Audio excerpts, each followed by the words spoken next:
Hello, everyone, and welcome. This is the collective reading for the Aries full moon that's happening on the 29th of September 2023. My name's Chloe. I work with card divination, astrology, and I channel energies through my body. As you can see, my hands are moving around right now. This is independent of my conscious thought, channeling energies from different dimensions to help us heal, help us clear blocked energy, and open up portals to source to get us more in alignment with our soul's journey, our soul's frequency in a more conscious way. Well, this Aries full moon, as you can see, I've already pulled some oracle cards. I like to do this before coming to the altar and sitting down here. And so potentially these will be coming up during the reading, but they might be a separate video altogether. Really beautiful messages coming through, and I can't wait to share them with you all. I'm going to be pulling some tarot while I'm talking about the astrology and the channeled messages I've been getting in the lead up to this video. And let's see what wants to come through as well. I hope you're all well. I hope you are in flow with creativity, joy, and expansion. And let's crack on. So this Aries full moon, this isn't an eclipse. The nodes are in Aries and Libra, and this is usually when we have eclipses in these signs. However, this full moon is happening at 6 degrees exactly of Aries and Libra. Meanwhile, the nodes are over at 24 degrees, 54 minutes of those respective signs, and this isn't technically an eclipse, right? So we're not, if you go on on Google and search for eclipses, they'll show you all the list. It's not there. It's very far away from the nodes, which means it's not going to be having a physical effect on our 3D experience. However, this doesn't invalidate the fact that this is a full moon in the same sign as the nodes, particularly the North Node. North nodes exaggerate whatever is going on in that sign. So we've still got quite a potent full moon happening. Okay, we just got the Tower card wanting to come out. I'm starting with a new deck for this season because the Libra autumn equinox is happening a week before this full moon. This is when the sun moves into the sign of Libra. This is cardinal energy. This is instigating a change in the seasons. This is equal day and equal night. So the sun's light is now matching that of darkness. We are in balance with the yin and the yang of the energy. In the northern hemisphere, we are moving into autumn.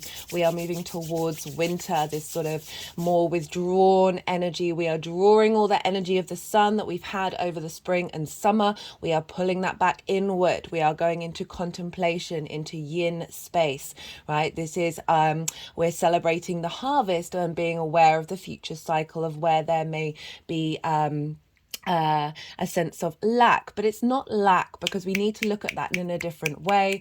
We need to look at when we go into a space of not having abundance, we find a different kind of abundance. We find a more spiritual journey that we're going on, rather than an outer materialistic, and I'm not saying that with judgment, a materialistic outward experience of those summer months, of the bounty, of the plenty, that now we are drawing all of that resources that we've had in the 3D world. We're bringing that into the 5D internal spiritual, internal growth experience. That sense of hibernation is a wonderful time to restore. You know, I always talk a lot about in the all 12 signs videos, right? We have the yang side of the reading, and then the yin side is when I go quiet, because this is a time when you're allowing everything to settle. Everything that has been going on since the spring equinox, everything is settling in. We are now absorbing it. It's kind of like a retrograde.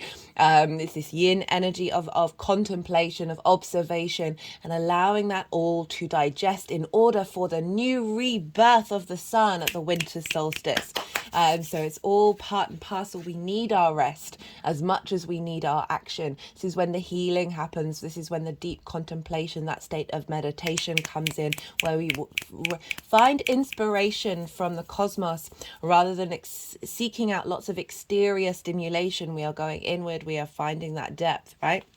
So I was talking about the new deck. However, didn't mention the fact we got the Tower card. This is traditionally Mars's card. Mars is ruling this moon, and it's gone over the Destroyer.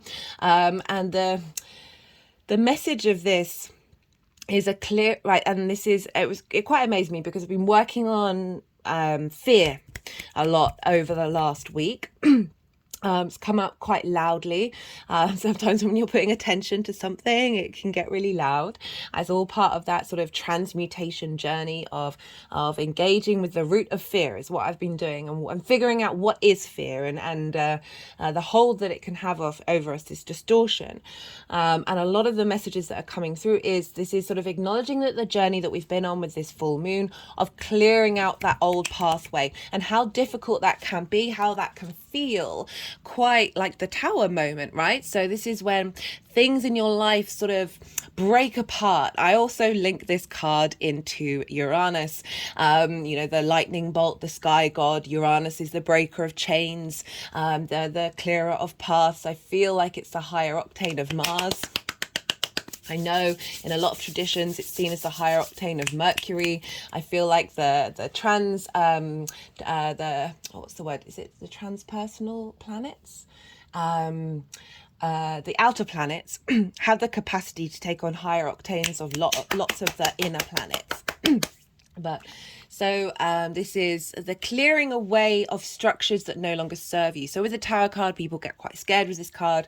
But if you look here at the top of it, the surface layer is getting broken down. The foundations and the root of it is still incredibly strong. And so interestingly, it's gone over the Destroyer, which is, really, I'm not getting called to pick that card up and read from it at the moment, but we will circle back round to this energy that this full moon. Okay, so full moon in Aries. It is an eclipse, but it's still impacted by the nodes. So we had 2 new moons in Aries this year. Those of you regulars, I've been talking a lot about that second new moon that we had that was a hybrid eclipse that happens once every 10 years. Now that followed the first new moon. I love that sequence of the new moon, the Libra full moon, and then the new moon in Aries. I love that series of videos. I've put them all in the so there's an Aries and Libra node playlist. I've done a nodal series. If you want to go check that out, that's like an 18-month cycle message. In all the introductions, I did different themes and pulled cards for different aspects of it. But I put the sequence of the first Aries new moon, the second Libra full, the first Aries new moon, the Libra full moon that followed, and then the second Aries new moon, because these felt like setup points for this nodal shift and these eclipses that we're going to be having in those signs. And if you haven't caught them, it might be a good idea to go and check those out, just because they brought up a lot of themes around being of autonomy and fear, right? That first one very much felt like a shift of an understanding of us, our individual autonomy, the I am of Aries. Doesn't have to invalidate anybody else's experience, right? Sometimes Aries can be very dominant. There's an element of the tyrant to Aries, which I will talk about later on. But it's a phenomenal energy. I really love the energy. It's so few masks with Aries, and there's a fearlessness that can come with that Aries energy, which I really want to tap into for this full moon. And that new moon felt like it was clearing away, instigating a cycle of clearing away those old patterns, okay, and reintegrating them. The second new moon, that was the hybrid eclipse. Such a strong message came through with that one. One of the strongest messages I've got with any lunation is soul integration, our past lives, our future lives coming together in this incarnation to help us move through the world in more soul alignment. And with each new moon, we've been gathering, instigating new cycles of how that soul integration is taking its steps and times through the zodiac in order to fully integrate, getting more in flow, getting more comfortable and confident in who we are. There's an element of trust that's happening with these new moons. They're just tapping over my third eye, that can be a bit right. So it's not always the ease, the flow. There's that as well, but there's also a disruption of the old order. And this full moon is kind of like a a hybrid full moon of both of those things. I feel like it's both acknowledging the journey that we've been working on around fear and around dominance and sort of tyrant mentality. And these are the tyrants not only in the way that we exhibit ourselves, but the tyrants we have within us, as well as the tyrants in the collective, as well as integrating the message of our soul, right? There's such, with these cards, there's such a harmonizing of both of those things, because this full moon is acknowledging the journey of both of those lunations, and they are both sort of operating on different frequencies, and it's about an alignment of the two of those together. So, right, what's a full moon?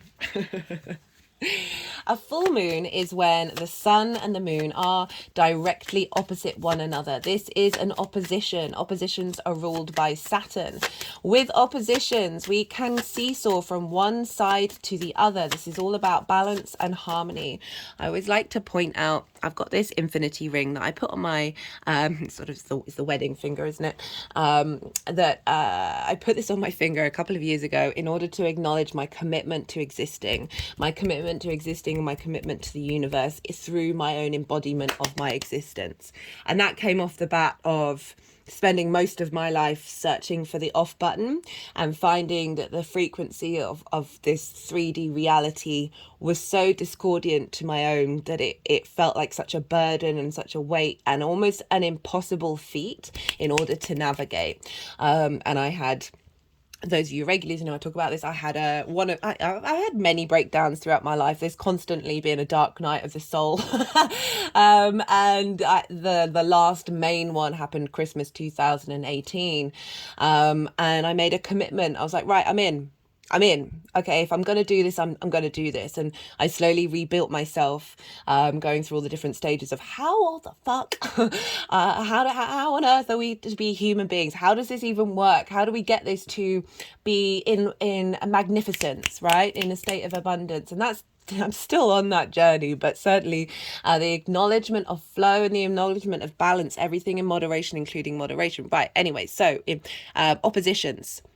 So we've got the point either side of the infinity symbol, but it's an acknowledgement that they meet in the middle and they are a flow of one another, right? So this is the opposition that we get, that sometimes we think the either side is so far away, but everything is connected.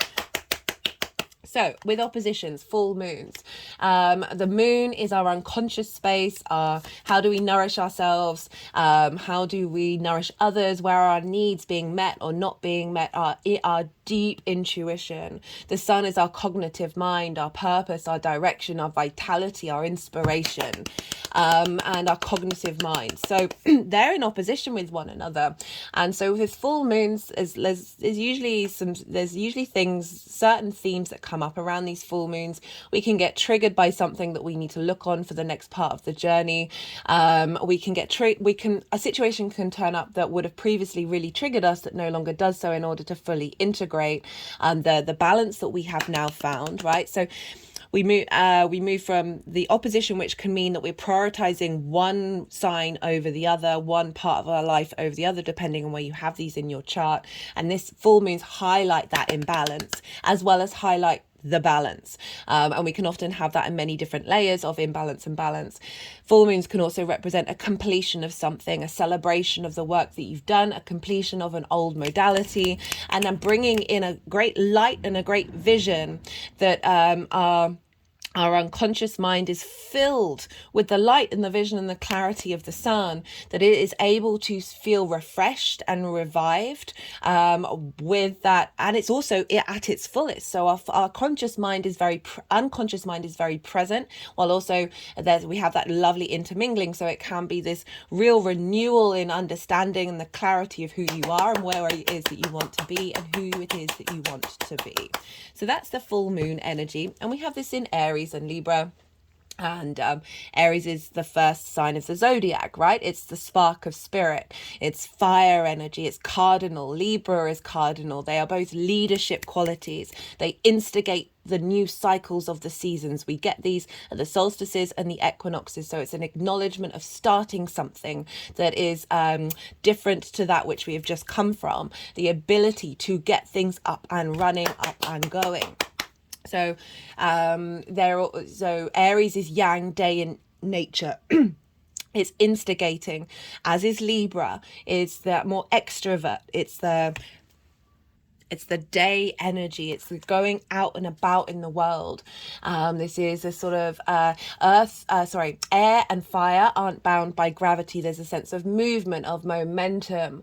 And so with that Aries energy, this full moon in Aries, Aries is the I am. It is the desire to embody your own experience from a place of autonomy, like that true sense of I exist, and it is for me to have authority and autonomy over how I imagine my existence. Aries doesn't like to be bound. Aries doesn't like to be limited. It wants to go first into the breach. It wants to, can be like quite headstrong and quite impulsive. And there's other sides of Aries that is very my way or the highway. My existence is the only one. And that can invalidate other people's experiences. I talked a lot about that in the first new moon, right? We're calling to move away from that, because that represents a sense of scarcity, a sense of lack, that your existence is the only one, and therefore that is a limitation, and that is a sense of there is a boundary there and a rejection of others, because sometimes that Aries energy can puff itself up if it hasn't felt that it can express that, so that overtakes everything else, rather than acknowledging that you have the capacity to do whatever it is that you want to do, and so does everybody else. Your experience shouldn't dominate and therefore suppress the abundance in other people. Right, so the Aries new moon, where our unconscious mind is, are highlighting over things that where our needs have not been met, where they are being met, a culmination, a download to help us integrate that into the next part of the cycle, to the Aries new moon that we'll have next year in Aries season. There's a real sense of nourishment coming in to tend to that flame, that spark of spirit, right? To tend to that independence, to tend to that adventurer energy, the one who wants to go forth and explore and embody just for its own sake, right? Aries energy can not necessarily seek out support or seek out advice from other people or inspiration from others, because it wants to experience so fully for itself. And sometimes we can get limited by other people's ideas and other people's influence, right? So this full moon feels like a culmination of influence, distorted influence, and divine influence. I should probably keep shuffling the tarot. And that this full moon is about being able to, so that Virgo new moon, right? One of the main things that came up with that is the previous lunation was don't micromanage the universe, but also the ability to see through distortions. And one distortion I feel is that we are so overly influenced by the outside world rather than that core spark of spirit that we have within us, right? So that independent energy can be a rejection because of fear of influence. And I feel like we are, this full moon is helping clear out that fear around influence because it's denying the own abundance of your autonomy. Right, Aries energy can dismiss other people in what it is that in their own opinions, and so I'm focusing on the sort of the negative, not negative, but the sort of the shadow side of Aries energy. As I said, I find it incredibly inspirational, something to strive for. This very going out into the world, experience it, doing what you feel is right for you. We've got that sun in Libra, right? So we're being called to balance in that social harmony. Lots of this came up in that Aries Libra nodal transit as well. So do check that out for a sort of deeper understanding of what this full moon does represent, because we do have this opposition here. And the nodes obviously always opposite one another. What was I saying? So yeah, clearing out distortions, or our distortion that we are affected by distortions.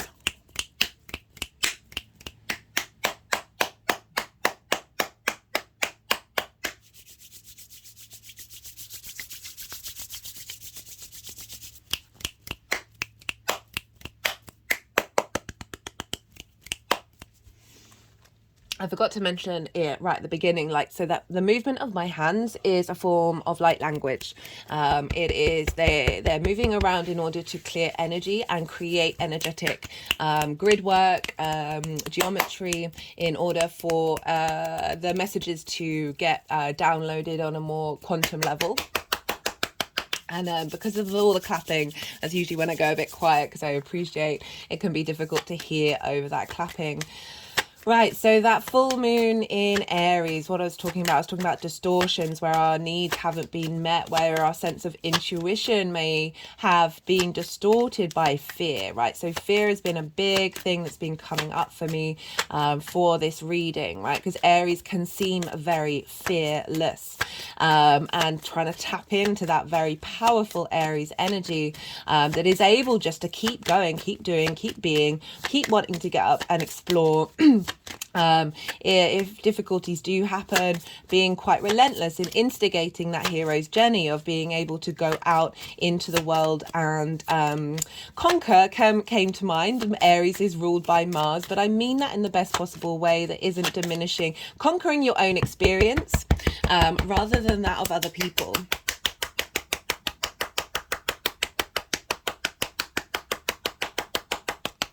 Ooh, energetic release at that one. So, right, let's talk a little bit about Libra. So the sun is in Libra, so we've got this balance, this balance and or opposition. We're seeking, with oppositions, we always seek balance, right? We always want to find a point in the middle where both energies can coexist with one another and see the good in them, right? So that Libra energy, Libra. Libra for me is... So this is about justice. This is about balance. This is about social air, right? Ideas. How do we communicate with one another? It's ruled by Venus, wanting to find harmony, wanting to find a sense of appreciation and value. Libra for me is the social warrior, right? Whereas that Aries energy is the spiritual warrior, that pure example of the fact that we are the universe manifest in individual form. Where this separation energy that we signed up for, being separated from the whole, separated from source, is part of the way the universe experiences itself, right? So that sense of experience, that Aries energy in different formations, and it wants us to bloom in those individual spaces. However, we are part of a collective. We are social beings. There are other dynamics going on. And that Libra energy, I see Libra as wanting every voice to have a place at the table, right? Imagine Arthur's round table, that sense of there's unity, right? There's this circle. There isn't a hierarchy. Everything is in balance. There's a sense of justice, right? And so with that Libra energy, it's about restoring narratives that have been distorted. In the Libra full moon video, I can't remember the name of the woman, but there was this woman who it was linked into this sort of the distortion around paganism in America, and she wrote a lot of books. I can't remember. There was one in particular that helped, and she's I think she was a Libra sun or a Libra moon. I can't remember which. I do apologize. I should have looked that up beforehand.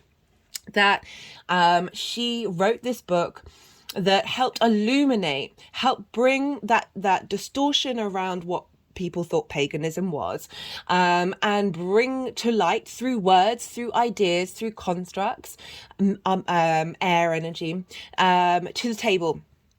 In order to help change that distorted narrative, right? So there's a sense of, if you think about Libra as the justice card in tarot, of justice is about equity, of bringing things into balance. It's not necessarily about equality, but making sure that the right thing is being done.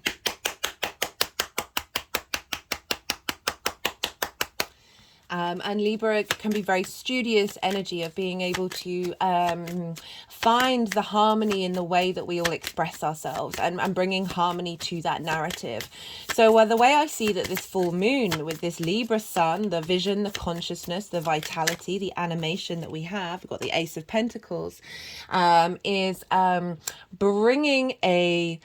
bringing to light a culmination of the distortion, and then bringing balance to that story, right? Because everything's a story, everything's a trick, everything is magic.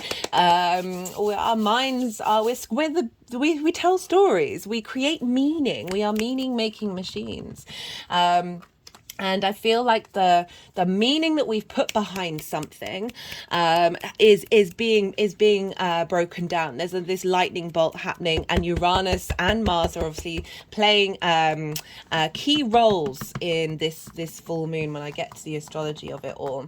And with this Ace of Pentacles that's just come up again, so this is highlighting what I was saying about this full moon is bringing to light both the distortion and the reality around fear. And the Ace of Pentacles, for me, this card is very much about New Earth. New Earth for me is not a rejection of the 3D. It's an acknowledgement of bringing of a 5D consciousness that then brings in abundance, brings in this new vitality around the Earth energy, this 3D world, right? So we've got this archway in the background, and if you can see, there are mountains. So it's acknowledging that higher perspective that creates abundance in the 3D world. And so again, fear is the mind killer. That was the phrase that came up in the Aries, the first Aries new moon. That comes from the film, from the books June, and also the film. For those of you who have seen the modern remake of June, if you haven't seen the original, the Frank Herbert, no, is that the author? Anyway, the original June movie, I'm terrible with names because I've watched this movie pretty much nearly every Christmas. It's one of my favorites. It's a space opera. It's a cosmic space opera.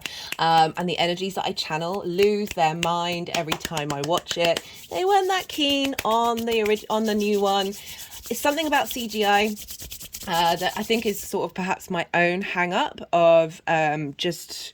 If it was an animation, that's a different thing. But the CGI for me, that needing to hold on to something that has a bit more reality into it, right? So that blending of the two. Anyway, regardless of it, fear is the mind killer. And yet it is such a prevalent energy in our current reality, and we can really hide from it and want to shame it and want to reject it and be in fear of fear, right? And so I was really trying to work out and figure out a new dynamic of way of looking at fear. I'm sure, this is probably something, I've got Aries in my 9th house.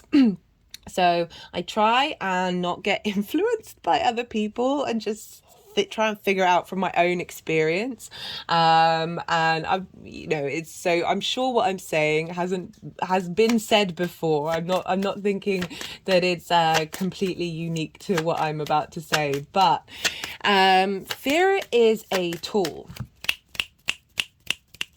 Everything in our existence is a tool, and I was thinking about how you've got the weapon, you've got a hammer or a knife, okay? Both of those things are very productive tools. Hammers help you build stuff. Knives help you cut things in order to cook, amongst other things. But they can also be used for something else that is more destructive in nature. It all depends on what you do with it and how you look at it. And so working with that fear energy, right? So I've been really talking about, just got the Page of Wands.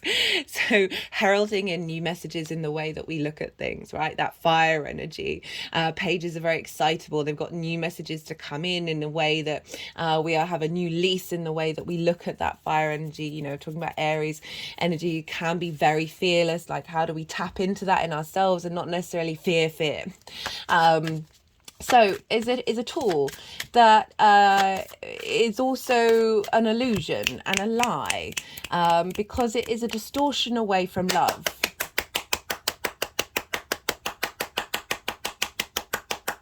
And personally, for me, and countless others, love is one of the core foundational tenets of the universe.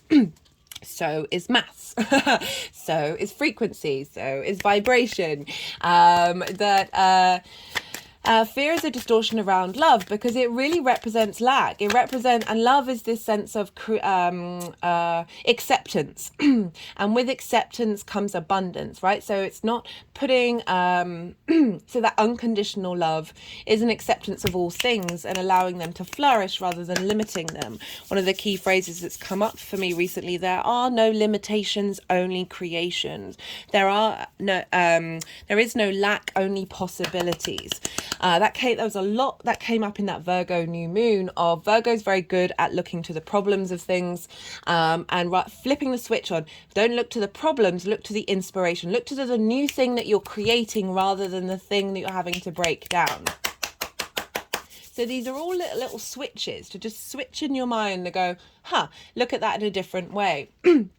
And so with that distortion of fear that fear is doing, it is an illusion. It is distorting reality, which is love, which is creativity, which is this expansion energy, this that is the universe. That with that distortion, we've got the Seven of Swords here. So love the Seven of Swords. I think it's becoming one of my favorite cards in the deck. It gets a bit of a bad rep. Okay, so that's a lot of, got this, so the holographic cards, and I've got a light just there. So it's like, hello, light. Let's bring the sun in. Whoa, let's bring the light actually over the light body. See if we can get it fully. Whoa. Yeah, so the Seven of Pentacles, it gets a bad rep, but the color of it is yellow, right? So this represents the sun energy. And the figure is, you can't quite see, the figure is holding the Five of Swords. The Five of Swords represents conflict, represents bully energy and victim mortality, right? Those are two sides of the same coin.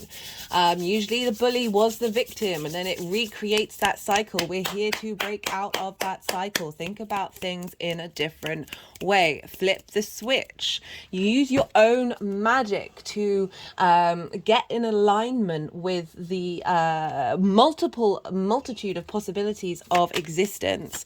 Right, so not only is fear a lie, right, it's a distortion away from love. You know, for me, all emotions come from love or a lack thereof. And it's a tool, right? So why is it a tool? Well, it helps us dissolve fear by highlighting itself. I've had a lot of fears that I thought I'd work through come up quite loudly over the last week. And this is off the bat of feeling very empowered, feeling very connected to my inner light, my inner potential, and finding a real acknowledgement with source energy, feeling that was really getting integrated, and then bam, the shadow comes up and goes, hey. And I was finding it really intense. I've got a lot of impatience. I was getting really frustrated. And like using that trick of like every time those fears were coming up of saying this is a lie, but thank you, and being in gratitude, right? So this is where we bring that Libra energy, being in gratitude of all the different experiences, that Venus, being in gratitude of the conflict that can come up with Mars in that Aries energy. And through that conflict arising, we can make peace with it. Right, Libra is often known as the diplomat. Bill Clinton has a stellium. Stellium is like more than 3 planets in Libra. So there's a charm here. There's a desire for peace, a desire for ease. But I won't get into the politics of Bill Clinton because 3 strikes and you're out. Was that a cool idea to bring in? Anyway, no, in my opinion, no, it really wasn't. But regardless of that, there's a sense of through the vision of conflict, we are able to find peace, right? So through fear popping up, through fear showing up in your life, this is fear being like, is in or service to you, is saying, hey, I've got you. I want you to see what delusions, what illusions you hold within you.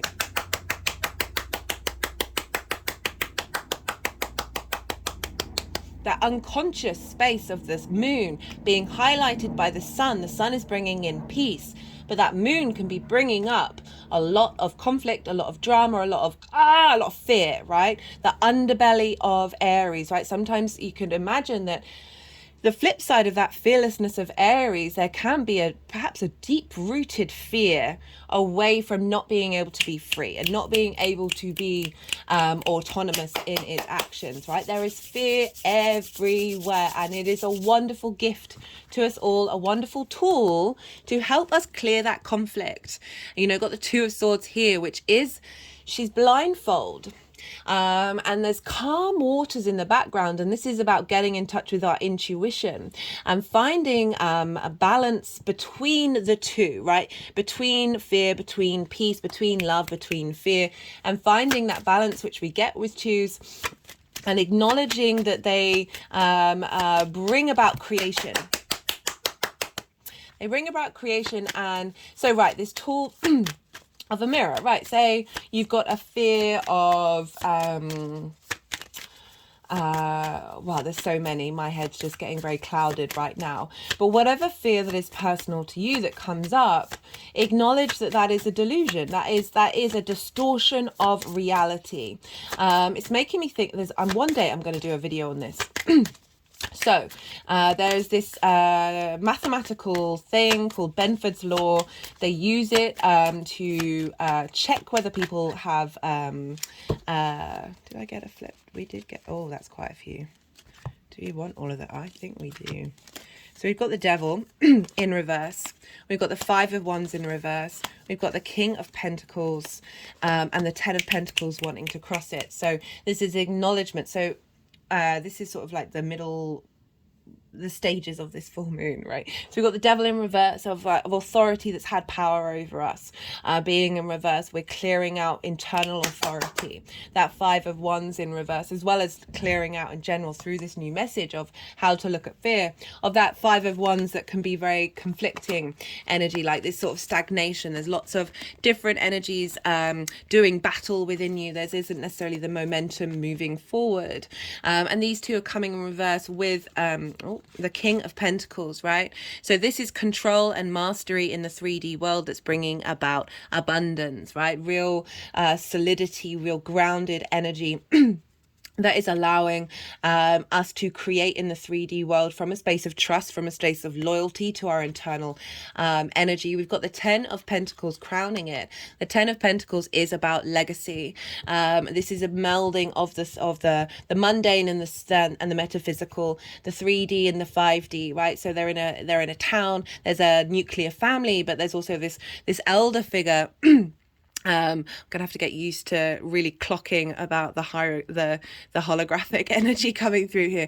This elder figure who has a lot of esoteric symbols on their gown is kind of representing the communion.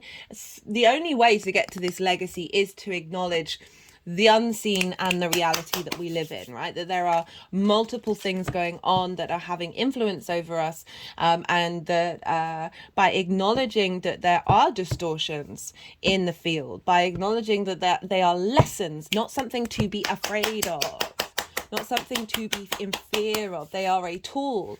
Fear is here to serve us, to help go, hey, you missed something. Look over there. And with this sort of new exploration of what fear is, like it's a tool to dissolve itself, to bring in this sense of respect for every experience and not, and which can cultivate a sense of peace within us, the good, the bad, and the ugly. I talk about that so much in this channel. Like it's not necessarily about everything being everything going exactly like this. That's the moving away from micromanaging the universe, because when we put expectations and assumptions on what something is, we then hold that energy of what it is. So seeing everything as a lesson and seeing everything as an experience and respecting that, right?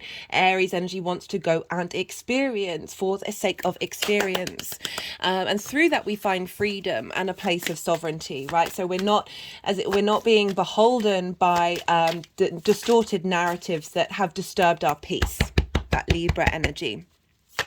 And that with this full moon, it really feels like it's a culmination of acknowledging that you are the journey, you are your own story, and that is and you are source. And so by tending to your inner space rather than with a space of love and compassion and that sense of peace and harmonizing and wanting things to be with a sense of appreciation, that Libra energy, bringing in that vitality of that sun into that moon, that unconscious space that will then set you free to be able to go and be and experience without getting trapped in that devil energy and that conflict energy that is, as I said, I always get a sense of stagnation with that Five of Wands, because there's lots going on, but there isn't necessarily any sense of expansion or movement forward. There isn't, yes, it can be playful, yes, it can be fun, but that's not what I'm getting with this message. In order for you then to create in the tangible 3D world from a space of love, from a space of abundance, and the desire for creativity, the desire for experience. Yeah, so as I was saying, this is a culmination of old narratives, and that soul journey side of it is saying we're bringing in the new narrative, we're bringing in the new perspective that you have learned so many times in so many lifetimes, and we're constantly falling back down into this 3D reality in order to really refine and enhance the lessons that we have learned in the previous ones, right? Helping transmute not only our own energy but our ancestral lines, helping clearing those energies, and helping the collective as a whole through our own individual experience. You know, I really feel like this energy is helping find the calm within the storm, and finding the thrill of the storm, and not letting, you know, that fearlessness, right? It's not about hiding from fear, but seeing. So it's not about fearlessness. It's not about hiding from fear, but seeing it in a new light, seeing it in a new narrative that is in fact exhilarating, and expansive, and calling us to be grateful for this being, for being in this experience, for that fear energy helping us see where we are limiting our own beliefs in how do we experience this 3D world. Remember that Ace of Pentacles is coming in with that Ten of Pentacles as sort of the end result of like that full completion of how to experience in this 3D world. Okay, so let's talk. That was the sort of main sort of channeled messages that I was getting come through, as well as sort of acknowledging that the I guess this is more the second Aries new moon with that collective soul journey integration that we are embarking on. That not only have we come from past lives, but there are multiple experiences happening at once, right? Well, all the realities and dimensions are all happening on top of one another. Time is both linear, it's both cyclical, and everything all at once. That when we sort of acknowledge that all the possibilities are happening right now, and the more that we're at peace with that, and we are not in fear with all those potentialities of regret, right? Aries energy, I don't feel, has very much regret. The more that we step away from regret, because there is fear. Well, the reason why we regret, because we fear we didn't quite do the right thing, or we fear that we did the thing and then that thing's caused that thing. Regret can come in so many different forms, that if you're acknowledging that you are in fact experiencing every possibility in the universe right now, in every moment, and how thrilling that is, and how wonderful that is, and how abundant that is, and how grateful you are, even if you're not consciously aware of it, that there is so much going on that is the vast potential of the universe, and really holding space for that thrill of existing in the moment, because everything is happening in this moment, and you know, in those darkest moments, tapping into that energy, in order to transmute that there's such a vast expanse for potential with that, of then going, well, right, if everything is all happening, then that allows you to tap into the I am of Aries, of like, okay, what is it do you want, this particular version of you in this particular experience, and how are you going to bring that into being? How are you going to feel that, rather than try and put limitations around it by having expectations and assumptions, really tapping into that present moment, that you are being held, you're being supported, and that fear is here to teach us, not keep us bound.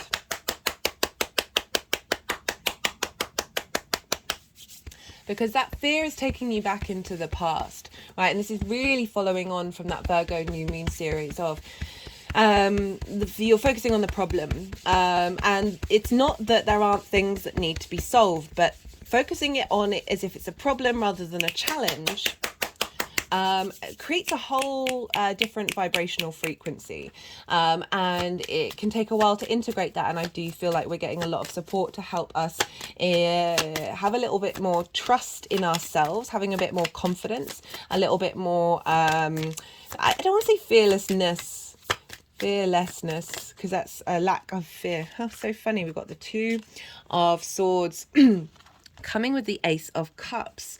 It's while I'm talking about moving away from an understanding of a lack of fearlessness, right? So the Two of Swords is coming with here, and this one is very much about that a cultivation of our deeper intuition, that is okay, I'm just getting right. So the two different narratives around what fear is, and seeing the benefits in both of them. So we're not trying to deny the distortion, but we're also acknowledging that it is in fact a lie. All right. So finding the peace in between the distortion and the reality, and how to play with it. And with the Ace of Cups, this is a great sense of renewal of peace. A renewal of abundance through this acknowledgement of that duality, through the acknowledgement of the paradox. We are then able to come through with this sense of calm, and this sense of renewal with our intuition, right? So the vast deep waters of abundance coming in, rather than that sense of seeing lack in what we're doing. So I'm going back to what I was saying about it's our perspective in the way that we look at things, that changes that frequency. Even if you've got a preference, it's really about tempering that temperance card, that alchemization of how you navigate, and really finding that sort of the gumption of Aries to be able to just get up and go and be, and embody, as I said, that first sign of the zodiac. It's the spark of spirit, like that true fundamental desire. I was listening to, we've got this, what is the universe, right? What is all of this? That there's lots of mythology around the universe was and always is, but through it, in order to experience the is and the was and the becoming, it had to create and experience itself in order to have that mirror back to it of its own being, right? That play, that creativity, that the joy of it all, that which is such an Aries energy of just the pure fun of doing and being. But with that Aries energy, right, you want to tap into the I am, right? Because the I am represents not only all that remains, but all that is becoming. It is all. And when we are at peace with that, that is when we seriously co-create with the universe. And we are source. and tempering away and clearing that distortion that is putting up limitations and blocks, that fear energy that is a valuable tool, but we must also acknowledge that it is a distortion, that we find ourselves and liberate ourselves. Right, the astrology. Let's see if we want to get a final message, final card on that main sort of theme that's come up for the Aries full moon before moving into the astrology.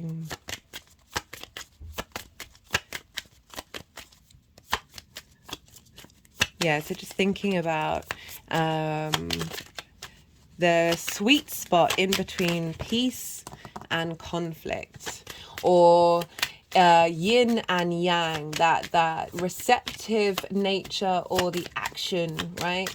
Finding that sweet spot, that balance where we can bring those things into harmony. Remember, this is after the autumn equinox, where we have equal days and equal nights. We have the yin and the yang in harmony with one another, in order to bring about a new sense of creation and understanding of what, with that balance, then leaning more into the yin, and then we'll go back to the leaning more into that yang, that ebb and flow. And so we have these middle points, and yes, this is happening a week before, so it's going to be around the cross quarter moon in fact in the sign of Capricorn, that we will be activating this new this regroup, basically this balance where both sides can breathe, neither are needing to be dominant with one another, before bringing in that more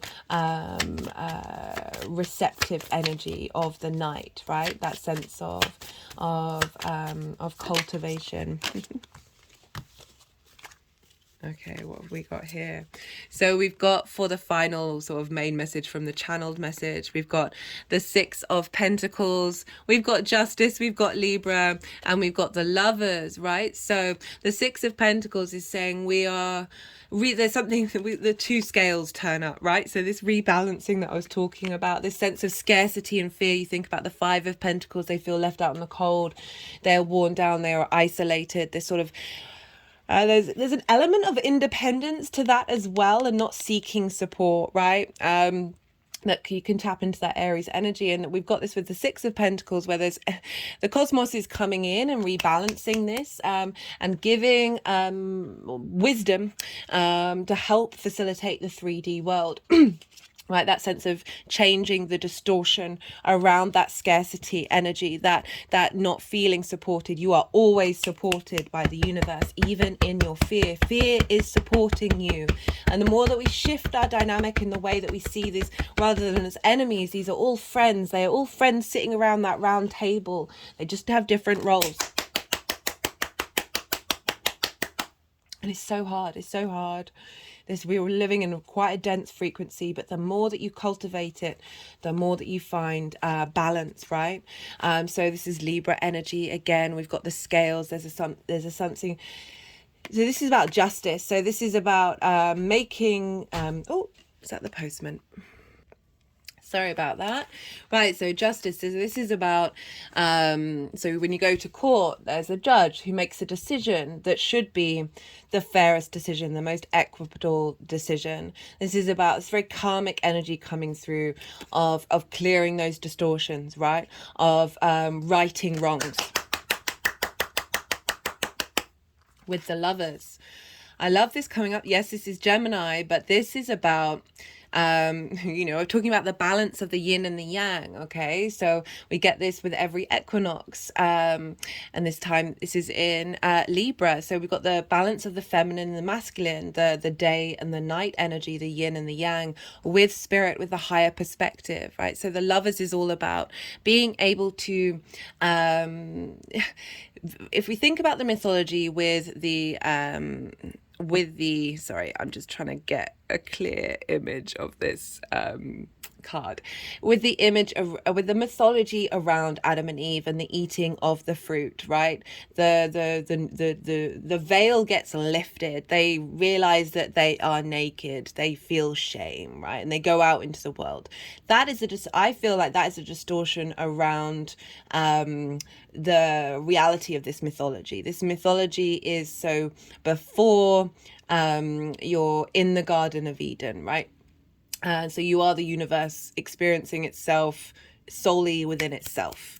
And then there's this acknowledgement of, in order to experience itself other than its full whole of self, you have to go out into the world. You have to, it has to break away, right? It has to create possibilities in which to experience itself. And that is like the leaving the Garden of Eden. I mean, there's lots of other ways of looking at that. Then coming back to this, so we're coming back to this acknowledgement that Eden is here. Eden is now. We have spirit within us. It never left us. That source energy. You don't have to tap it into Christianity. It's just a form of mythology that's useful. Though we've got the masculine and feminine spirit. They are united with one another under a mountain, right? We've got that mountain again from the Ace of Pentacles, with the mount ending on the mountain as well. Of that higher perspective of the veil has been lifted around fear. And with that, we are able to integrate and make decisions with that knowledge that is more from a higher perspective. So this is about crossroads. So being at this, making choices that are bringing in a sense of harmony and unity. An integration of knowing that you are both masculine and feminine energy. It's not gender specific, as well as spirit, as well as so many other things, right? But in this current 3D earth incarnation, the focus is on blending of the neutral, the feminine and the masculine, right? And with that acknowledgement of that multifaceted being, right? We are able to move forward with more grace and more completeness and more wholeness. But I feel like the main message with that is the reconfirming the revealing of of a delusion of something that has distorted justice, right, in order to help us get an alignment and rebalance ourselves and look at things in a way that is bringing about love as well. We can't ignore the fact that it is the Lover's card of being your own beloved, being in love with fear, being in love with source, being in love with everything, and that's unconditional love, of being at peace with whatever is happening. And through that peace, that is when our core energy then starts co-creating and manifesting in the world. Okay, right. Okay, nearly an hour and no astrology. I am going to go through, we've got the 8 of Swords on the bottom. That's so funny, in reverse. So this is a cage of your own making, right? So this card for me is Maya. This is illusion. This is delusion, right? And we are clearing out that delusion around the hold that fear has over us. Right, okay, I'm going to talk some astrology.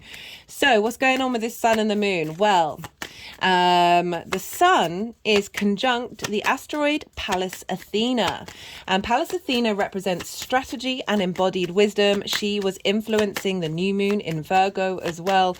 So this embodied wisdom, this sense of just figuring out which ones they want.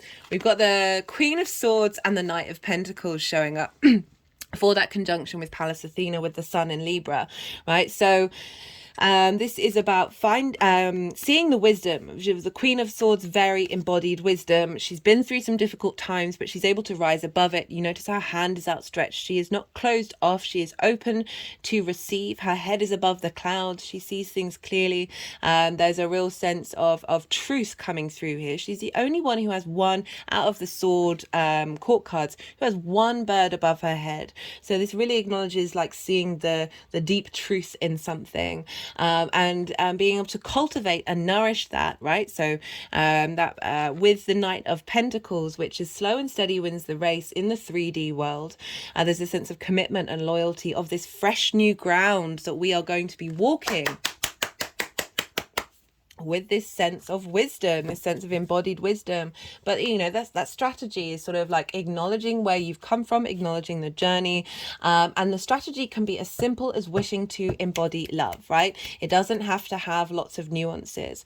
And this sun is shining onto this moon of saying, being able to see things clearly, being able to see through the delusion with Pallas Athena there, because not only is it conjunct the sun, but it's opposite the moon, of finding that peace, finding the wisdom in peace, in order to fully express the experience of life in that Aries energy. Okay, so that's what's going on with the sun. We've got a conjunction with the asteroid Pallas Athena. We've also got two other asteroids. So the sun and the moon aren't making that many aspects to any of the other planets, but they are making strong aspects to these asteroids. So we've got the asteroid opposing the moon of Pallas Athena, of embodied wisdom, of wanting to find embodied wisdom in the way that we understand fear and peace, both respectively.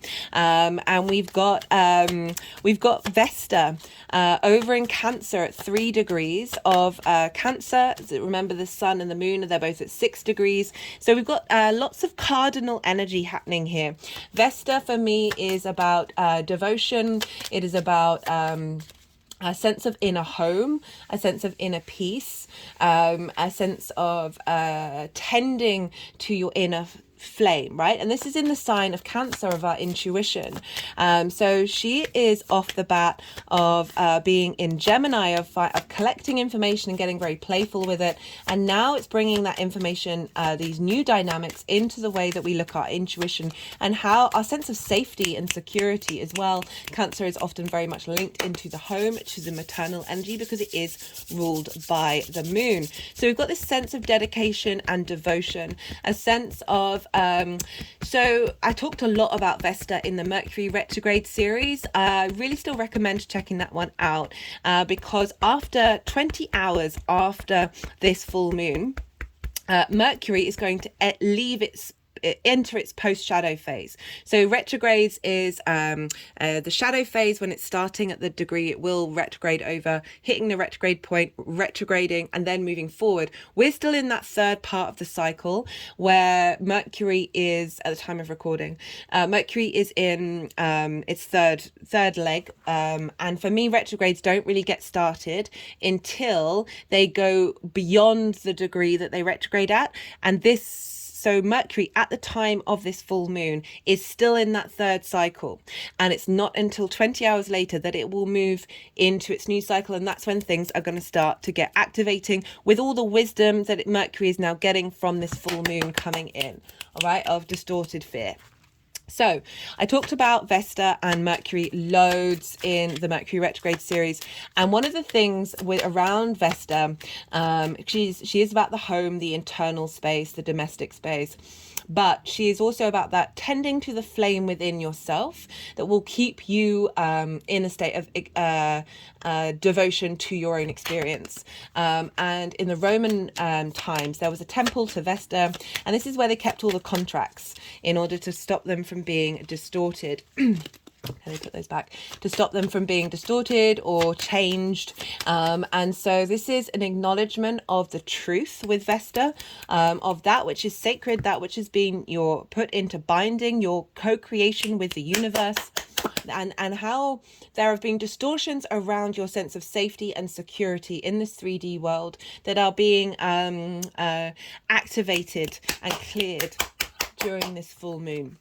So Vesta's reigniting a new understanding, a re-remembering of you are always home. You are always supported, and there is such deep trust within your soul, of your own soul's journey. And so this is squaring these moons. These are all cardinal energy. These are activating new things. Even though this is a full moon, it's a culmination, and with that culmination we then activate a new cycle, right? So it's really bringing in a new dynamic for us to work with. And not only that, we've got Cupido, which is an asteroid over at 4 degrees of Capricorn, so opposite Vesta. Now, Cupido is the Greek version of Eros. There is an Eros asteroid, so I'm not going to tap into the energy of Eros itself, although the Eros was about it was one of the primordial energies. So this is the Greek mythology that was genderless, and Eros was about, through that separation, there is that element of love, right? That acknowledgement of the other. Whereas Cupid, for me, Cupid's got his arrows, right? So there's a sense of, with this separation that's happened, these two partners, through that arrow there becomes unity. Cupid can be linked into desire, to trembling. Okay, what was that? I swear I took a screenshot of the etymology. Did I not? Let me pause. So the etymology of Cupido, which is passionate desire, comes from it comes from an Indo-European stem of to tremble. And with Sanskrit, it's trembling and quaking. So there's this element of this through this transformation that we're going through, right? Through this re-understanding of fear, right? This fear that we can get around love as well, of that lack of, if it may not never come back again, or we may lose it, right? So we've got to try and shift this sense of loss, right? That loss is a sense of lack, that could never be replenished again, that everything is constantly in a state of creation rather than a state of limitation. But that exhilaration, that trembling that we feel, this sort of this desire for union that is coming through with source,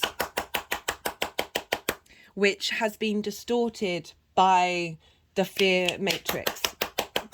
For good reason, right? As I said, all the players, all the energies, they all have their role to play in order for us to come back to a deeper understanding of our true nature. My hands are just going over my heart chakra right now. So we've got that energy of Cupido squaring the sun and the moon, opposite Vesta, of really bringing in a sense of deep awakening to our own desire to be, right? To be at peace, but be in the sense of devotion to our inner experience that is going to manifest in the outer experience, right? So this is a full moon. This is happening in the autumn equinox.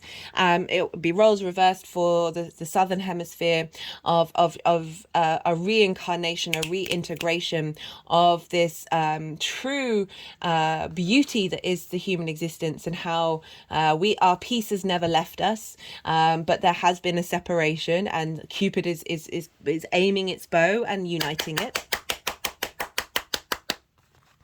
Okay, what else is going on? Right, because we are dealing with Aries and Libra, we want to look to where Mars and Venus are.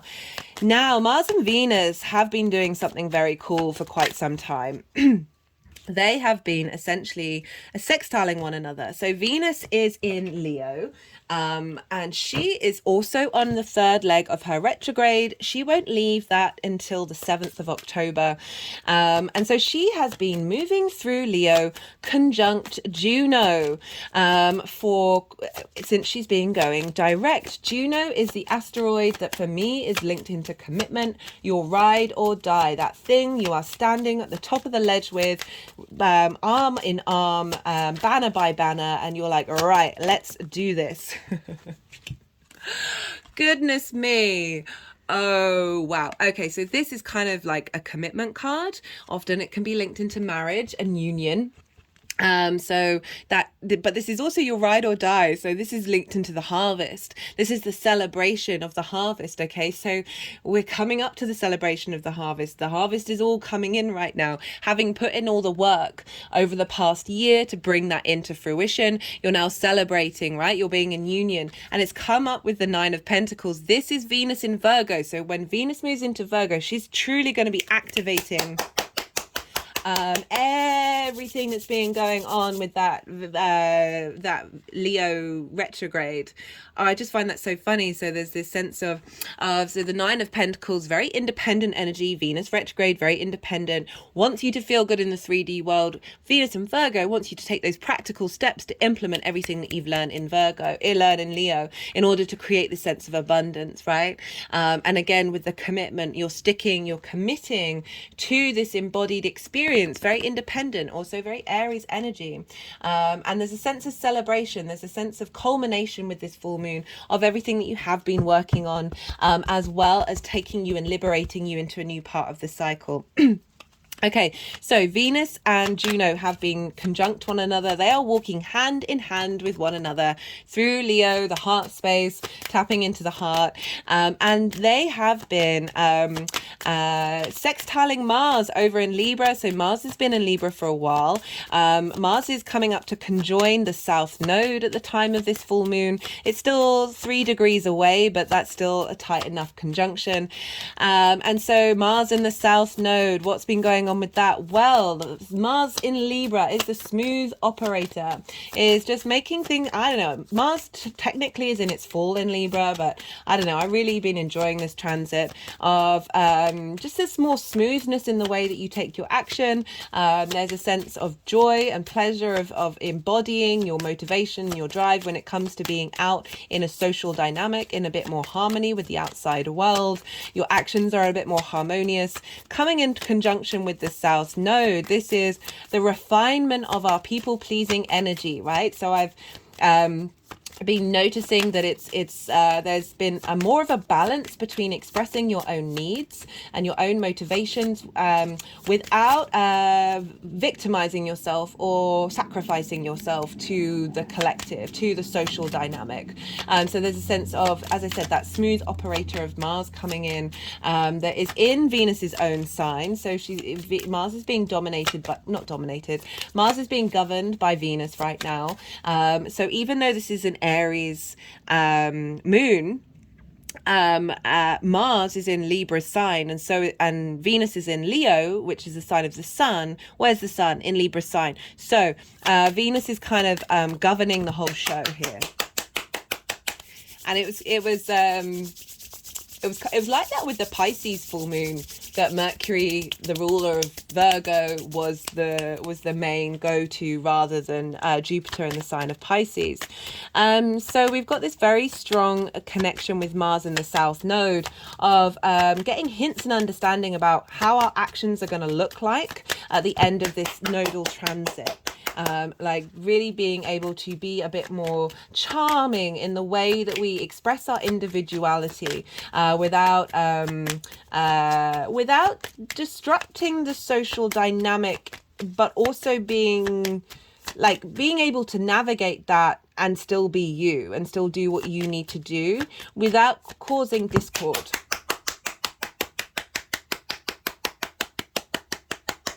Again, it's that peace and conflict energy. That's that peace and the individual. Like so many, we kind of feel that we might be sacrificing peace if we are ourselves. And I really feel like this full moon is allowing that to that distortion to fall away as well.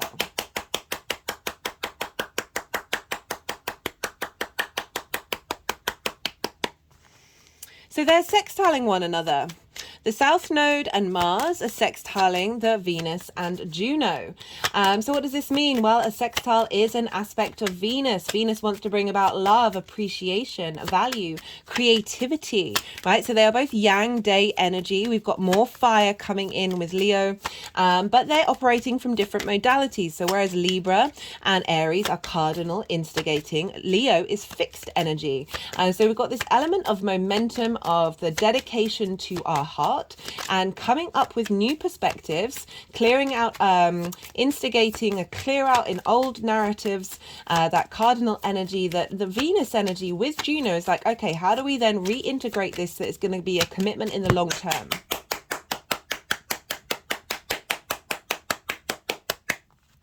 So that's with Mars in the South Node, of being in harmony with your actions and your love, right? So finding I'm just getting very smooth operator energy here of not sacrificing yourself for the need for love, the need for connection, and realizing that the more that you do that in a very balanced and harmonious way. Okay, this is making me think of Matthew McConaughey.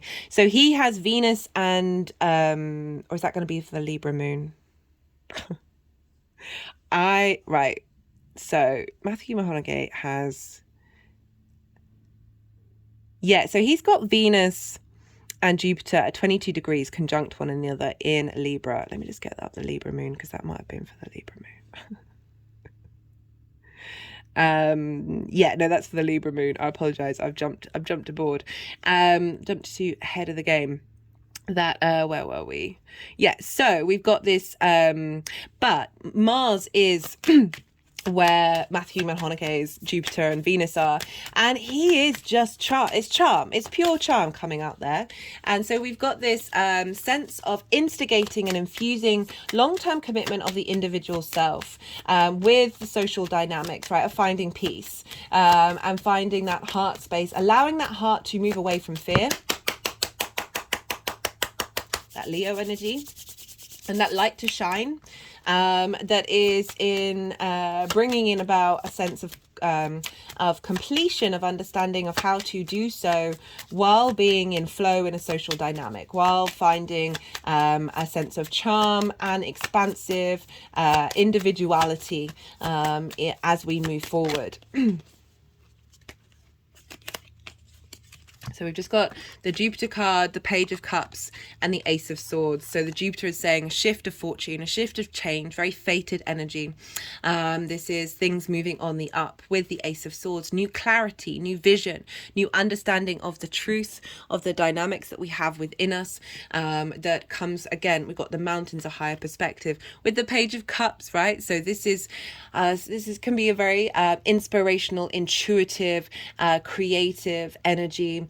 There's a playfulness here. There's a curiosity as well into this new dynamic, but it's very inspirational. It's very emotional. It can be very much linked into love, of finding new creative ways of looking at how we express ourselves with love that are not so they're very interesting. They're putting it over all these cards, which are all kind of like the Tower card and some difficult energies of like there is new energy coming in that is helping us bring clarity, but also joy, and also this sense of play. The Page of Cups is talking to a fish in a cup, right? There's this acknowledgement of the absurd, of the irrational, and being more playful with it, rather than feeling bogged down and weighted down by these social conventions or these distortions around what it means to have peace in your life and what it means to have action. Okay, what else is going on? So Yeah, Mars is also opposite the North Node and Chiron. Venus and so we've got an opposition between Mars and the North Node. So we've got Mars, the ruler of Aries, finding balance in the way that it expresses itself individually, moving away from the venom of the wounds that we face with Chiron, and finding the medicine.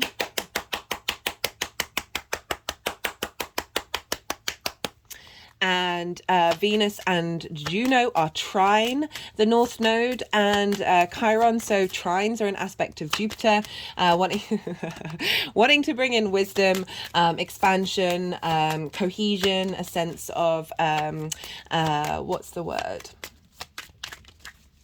Yeah, with that wisdom, this is when that deep inner wisdom, that is when we get more confident, and that's when the more opportunities and luck and flow come in. So we've got this flow with Venus and Juno, like independent Venus in your heart space. I've done a Venus transit series.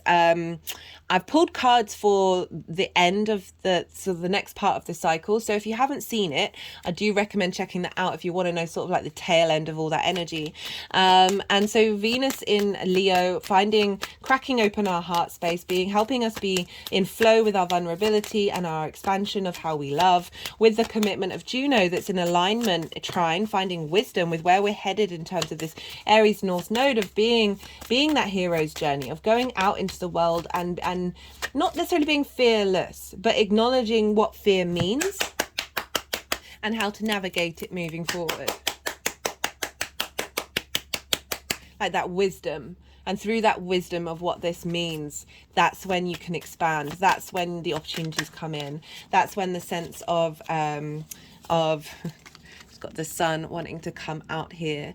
This is when there's so much joy in the sun. What I really love about it is all the sunflowers. They know instinctively where to get the most nourishment from, and I feel like that's really highlighting the more joy and more deeper clarity and understanding of what fulfills us on a soul level is coming in with this full moon. We also have a square with Uranus. So Venus, the ruler of the sun, is squaring Uranus. Got the Four of Pentacles. So Uranus is, I talked about Uranus at the beginning of the video, that this is the path clearer, the breaker of chains, right? Very inventive, very innovative. It is confident and comfortable being its unique self. And all it wants is for us to be able to do that. And it will disrupt things in our lives in order to break our soul free and clear the path, right? So this is a square with Venus and Juno. And this is the card that came up. This card gets a bad rep. I very rarely, it's seen like it's like holding on to things, being miserly. For me, this is power. This is your inner power. We've got the pentacles underneath the feet chakra, over the heart chakra, on the crown chakra. Pentacles is the sign of Venus. These are the 5 retrograde points that she makes in her motion. And this is bringing in the power of Venus over our heart space, grounding us, highlighting our crown, love, right? Love, the inner strength and sanctity that we have, the sovereignty. This figure is wearing a crown. That means that that fear isn't distorting you. Uranus wants you to be free. Venus wants you to appreciate the 3D world and find the beauty in absolutely everything. Juno is there to commit to your heart space, right? Commit to that pentacle that is protecting your heart, but not just protecting it, but allowing your heart energy to flow through it. Really love that. Love that for Uranus. So that Uranus squares an aspect of Mars is bringing about friction and transformation and manifestation of this full moon, of like, we're gonna run with this energy. Also, Uranus is also trine Mercury. This trine will actually happen exactly because Mercury's at 20 degrees at 33 minutes, whereas Uranus is at 22 degrees and 40 minutes. That trine is going to happen, I think, 2 days afterwards, but we're still in it, right? So Mercury trining Uranus. So we've got Mercury helping reinstigate new soul contracts in the way that we understand and work with that Virgo energy, and the way that we observe, finding the ability to observe more than just the practical, bringing in like the main theme that came up with that Virgo energy, that Virgo retrograde was practical magic. We've got the 10 of Swords in reverse. We've got the 2 of Pentacles in reverse. 10 of Swords feels that you're immobilized, that you're trapped in a certain dynamic. They're all along the spine. This is where a lot of karma is stalled. It's in reverse. The swords are falling out. This sense of fear, immobilization, betrayal, right? This is where a lot of fear can come up around. We've got the 2 of Pentacles in reverse. This is, for me, survival mode with the Rider-Waite, because if you look in the background, there's ships on these very big waves, right?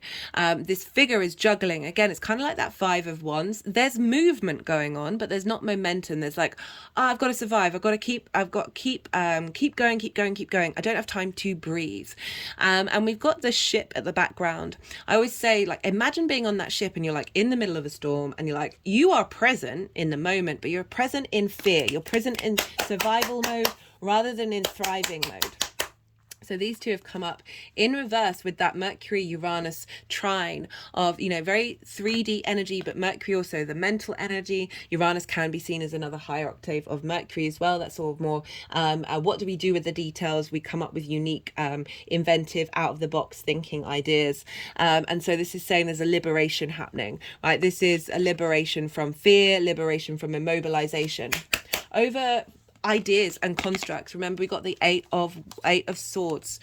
This is, you are trapped in a cage of your own making. As hard as a pill that may be to swallow, it's certainly difficult of being like, it's not invalidating the experiences, never ever invalidating the experiences, but how long do you hold on to that? How long do you realize until you flip that round and you see that a lesson has come through? And with the clearing out of this, we are in our own power. We are finding joy. We are finding creativity and joy and seeing the truth for what it is, and with that we're able to move forward in the world, right? With that, a change of fate is turning, is rising, is bringing about this new dynamic that's allowing us, again, that independent energy of being able to create in this 3D world. That is the point of what we're doing.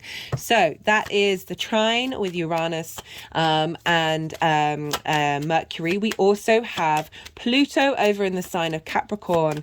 And so this is trining the nodes, as well as, squaring the nodes, which is more friction, and trining it's trining Uranus.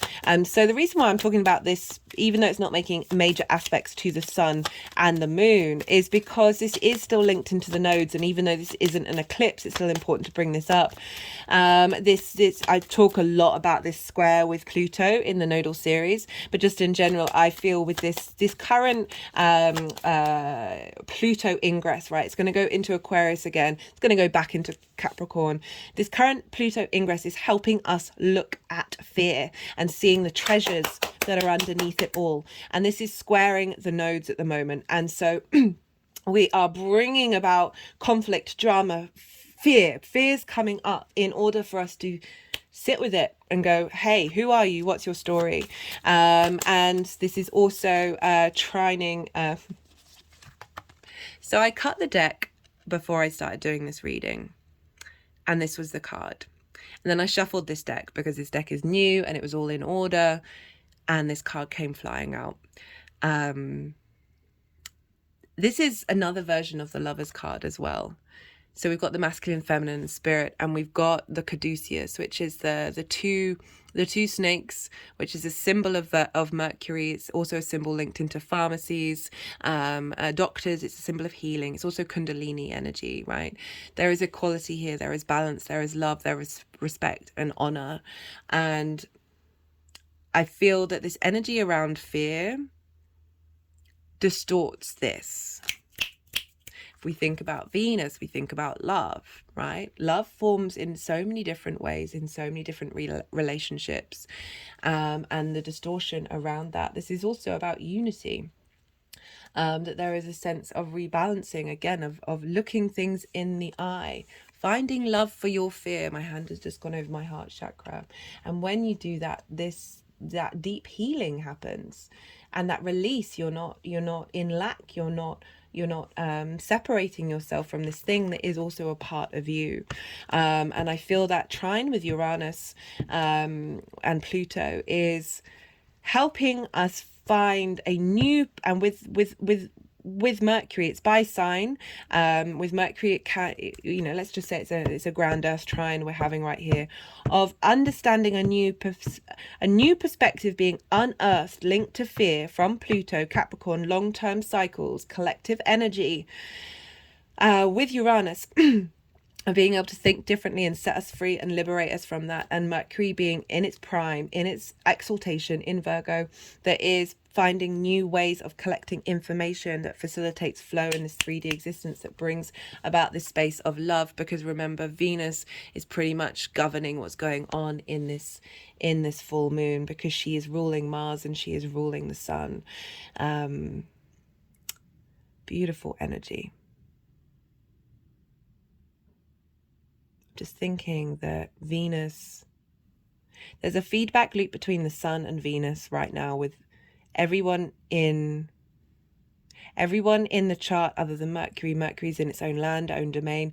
You'll remember for the Mercury transit, the Virgo new moon, I was saying basically the moment the sun moved into Virgo, the whole chart was being ruled by Mercury. Now we've got a shift here, and there's a co-presence between the sun and Venus, because we keep, they're in each other's signs. They are, there's a term for it. It's completely, I've got it in my own chart anyway, where they're basically talking to one another, the sun and Venus. Where's the sun card gone? The sun and Venus. So they're really wanting to bring about balance and harmony to our heart space that helps liberate us, helps set us free, but helps us enjoy the 3D world and be in a state of union with the individual and the other. Okay, I'm going to leave it at that. Yes, there are loads of oracle cards. I'm gonna put that in a separate video, so this is a shorter video. And thank you. That was quite a reading. I really enjoyed that. I'll be doing an all 12 signs video series as well, as per usual, so do keep an eye out for those when they get uploaded. Be well with yourselves, be well with others, and most importantly, be well until we meet again.